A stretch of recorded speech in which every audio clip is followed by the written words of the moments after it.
ha?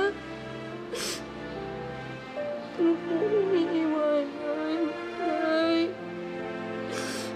Marami pa akong pangarap sa ating dalawa eh.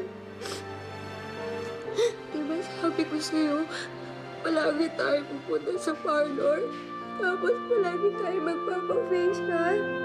Para palagi tayo maganda, Nay. Nay. Nay, tsaka ipili pa kita ng mansyon doon tayo titirang dalawa.